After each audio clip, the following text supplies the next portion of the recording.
হরিনাম মহাযজ্ঞ অনুষ্ঠিত হবে। আমরা 1632 শিরোনাম 32 অক্ষর ভগবানের টেলিফোন নম্বর। ভগবানের আমাদের সবার মোবাইল আছে, ভগবানেরও মোবাইল আছে, সেটা হচ্ছে 1632 শিরোনাম 32 অক্ষর। আপনারা শিরোনাম 32 অক্ষর কেন শ্রবণ করবেন, কেন নাম জপ করবেন, নামের মাহাত্ম্য কি, এই সংক্রান্ত ছোট্ট দুটি গল্প বলবো।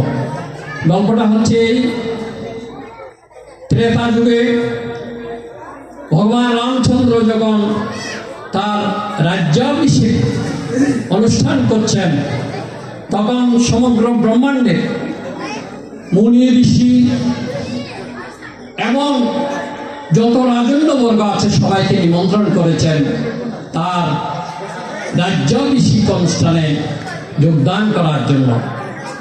রাজ্যাভিষেকে সবাই আসছেন, তন্মধ্যে একজন হচ্ছেন কাশী রাজা শকুন্ত।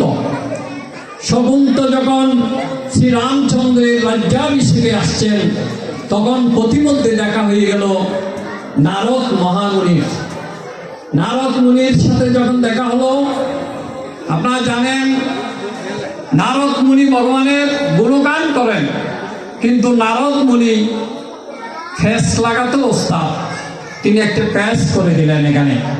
শকুন্ত মুনিকে বললেন, তুমি ব্রাহ্মণ, তুমি যখন অনুষ্ঠানে যাবে সেখানে একজন ক্ষত্রিয় মুনি আছে, বৈশিষ্ট্য মুনি, বিশ্বামিত্র মুনি। বিশ্বামিত্র মুনিকে তুমি প্রণাম করবে না, অন্যান্য সবাইকে প্রণাম করবে।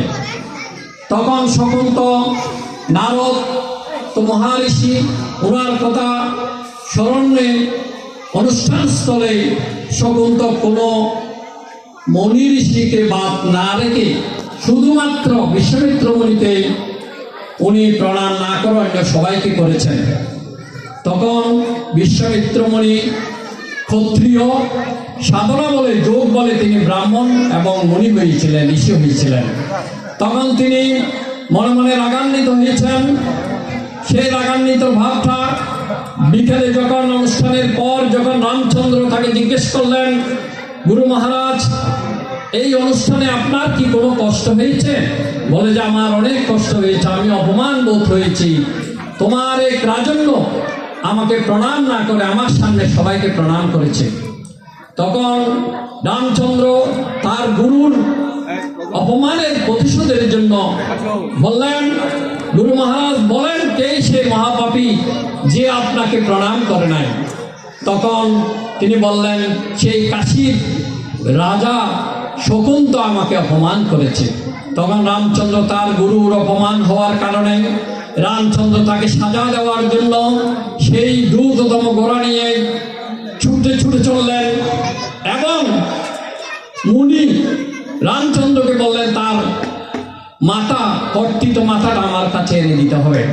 গুরুর উপদেশ পালন করার জন্য, গুরুর আদেশ পালন করার জন্য রামচন্দ্র সেই শকুন্ত রাজাকে ধরার জন্য যখন অগ্রসর হলেন, শকুন্ত রাজা জানতে পারলেন রামচন্দ্র তাকে তার মুন্ডনটা নেওয়ার জন্য আসছেন।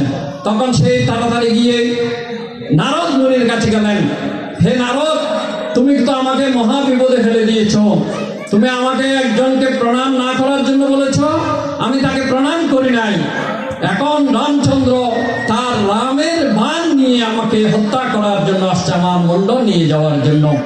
তখন নারদ মুনি বললেন, আমি যেহেতু তোমাকে আমি বিপদের মধ্যে ফেলেছি, আমি তোমাকে উদ্ধার করব, তোমাকে উদ্ধার করব, তুমি এখনই হনুমানের মাতৃদেবী অঞ্জনার কাছে চলে যাও। তখন সেই রাজা অঞ্জনার কাছে গিয়ে বললেন, মা, আমি একজন রাজা, আমি বিপদগ্রস্ত, আমাকে রক্ষা করেন। অঞ্জনা হনুমান প্রভুজির মাতা, তার কাছে যখন শরণাপন্ন হলেন, তখন তিনি ওনার পরিচয় জিজ্ঞেস না করে হনুমানকে ডাকলেন, হনুমান, তুমি এই রাজন্যবর্গ আমাদের দ্বারস্থ হয়েছে, আমাদের সাহায্য প্রার্থনা করছে, তাকে রক্ষা করো।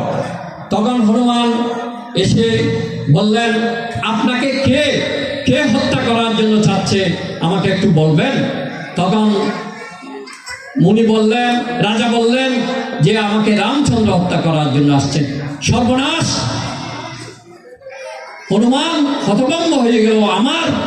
আমার প্রভুকে আমি কিভাবে প্রভুর হাত থেকে এই রাজন্যকে রক্ষা করব? যেহেতু মার নির্দেশ, আমার প্রভুর হাত থেকে এই রাজন্যকে আমি রক্ষা করব। সেই শকুন্তক রাজাকে বলে, তুমি গঙ্গা জলে গিয়ে অদ্য জলে নেমে তুমি জয় রাম শ্রীরাম, জয় রাম শ্রীরাম বলো, এই কীর্তন করতে থাকো। জয় রাম শ্রীরাম, রামচন্দ্রের নাম তুমি কীর্তন করতে থাকো। তখন সেই মুনি গঙ্গা জলে নেমে কীর্তন করতে লাগলেন। তখন এইদিকে ক্রোধান্বিত রামচন্দ্র তারকে হত্যা করার জন্য সেই রাম বাণ নিক্ষেপ করেছে। কিন্তু সমস্ত, আপনারা জানেন, রামের বাণ কোনোদিন বিফল হয় না।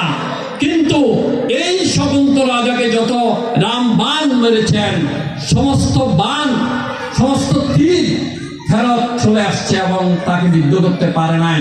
তখন ভগবান রামচন্দ্র অত্যন্ত হতাশ হয়ে গেলেন। তখন বললেন, হে হনুমান, এখন আমি কি করব? আমার রাম বাণ ব্যর্থ হয়ে যাচ্ছে। তখন হনুমান বললেন, প্রভু, ওই লোক তো, ওই রাজা তো আপনার গুণগান করছে, আপনার নাম কীর্তন করছে, আপনার ছেলে, আপনার নামের অনেক মহিমা, সেই জন্য আপনার নামের কারণে ওই লোকের কাছে আপনার দিব্য বাণ কোনো কাজ করতেছে না। তাহলে দেখেন, তখন রামচন্দ্র বললেন, ঠিক আছে,